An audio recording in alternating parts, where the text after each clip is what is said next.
Okay, so I was thinking about the match at WrestleMania between Edge and Alberto Del Rio. Now, to me, in my opinion, this match really hasn't been built up. Like, they've done their build up or whatnot, but I really don't think any of the fans care about it. And, I was reading on a couple of web forums and some wrestling sites, and the rumors are that WWE is planning on putting Christian in the match and making it a triple threat, which would be a really good idea because it'll build up the star power with Christian and Edge having those two in there and then having Alberto Del Rio get in there. Now, in my opinion, most likely Alberto Del Rio is going to win at WrestleMania and take the world title. Everybody thinks it, but you know what? It really would make sense for him not to win and actually hold it off. And then when you think about it, does Alberto Del Rio really deserve to be world champion his first 6-7 months into the business? I know they need a new Mexican star and whatnot, but he really doesn't deserve it, in my opinion. And not he doesn't deserve to have that WrestleMania moment. Not his first year. I don't think anybody their first year, no matter how good they are, should have a main event WrestleMania moment and actually win a world title their first WrestleMania. I don't believe in that.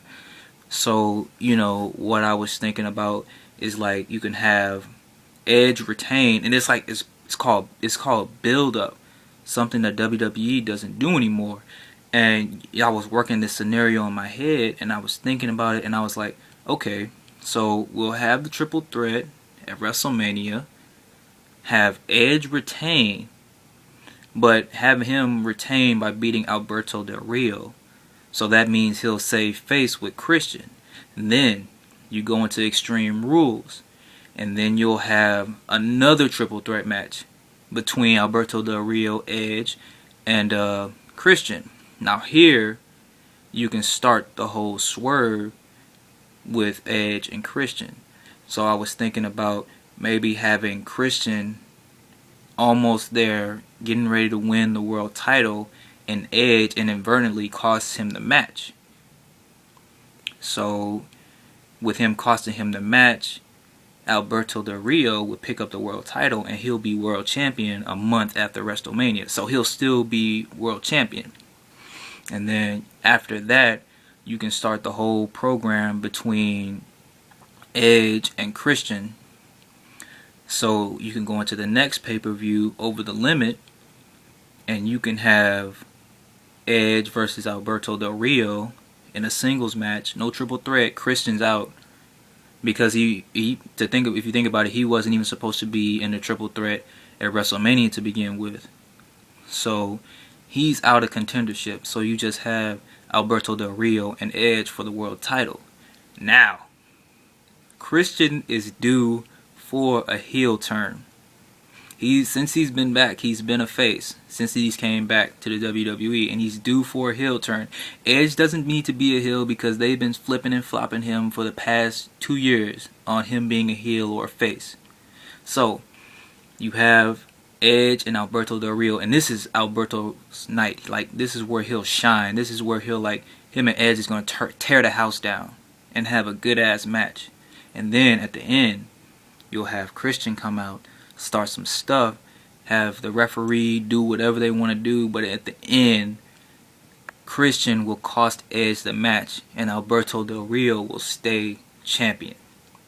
Now you have an entirely different new program with Edge and Christian. And who honestly wants to see them do tag team it up again?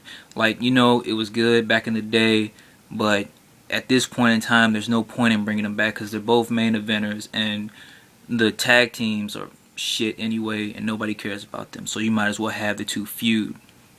You'll have them feud, and you can have them going to the next pay-per-view, which is called Capital Punishment now. It's not Fatal 4-Way anymore. It's called Capital Punishment. It's official by WWE, so the name kind of fits. Edge is going to punish Christian, and Christian's going to punish Edge for costing each other the world title. So it makes sense, and you can start them off with a new program with those two going at it, two old main eventers, and then that's going to draw in more fans.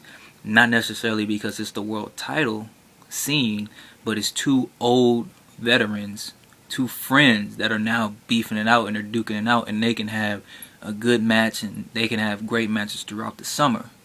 Because when you think about it, it is a new age, and you know, the new talent is what's happening now. So you know, it's like people like Alberto Del Rio and all the new guys, it's time for them to pick the ball up and start shining and start getting the world title scheme. So you'll have the veterans be the headlining matches, and then you'll main event with the new guys and build them up, because they need to be built up. You can't keep bringing these guys in from FCW and just getting rid of your new guys and then keep flushing them out and keep flushing them out, because people, you know, they got short attention spans. They can't keep up with all these different superstars. That's why Nexus flopped.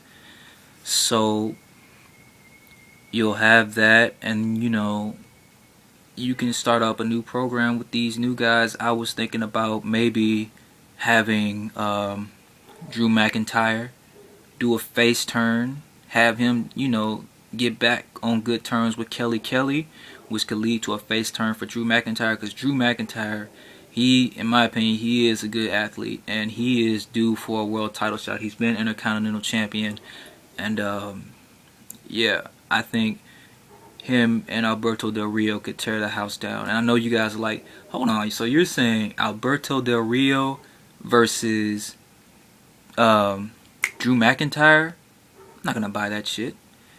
But if you think about it, main event, you can have those guys. They can have a good match. They're both good workers.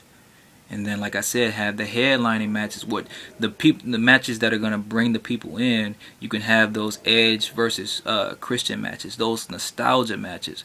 Those are the matches that are gonna bring the people in. And then you'll highlight the new talent in the main events, and then build your new talent. So it's basically a win-win situation where the veterans can they can fizzle out, you know, and sort of like slowly step out of the spotlight and give the shine to the new guys, which in the end is what they need to do. And you know, it makes a lot of sense. So, you know, to me it seems like a good idea. You know, I think the WWE probably won't do this because it is a good idea.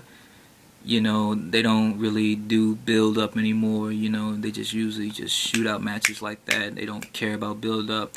Miz and John Cena haven't been built up. I'll talk about that match.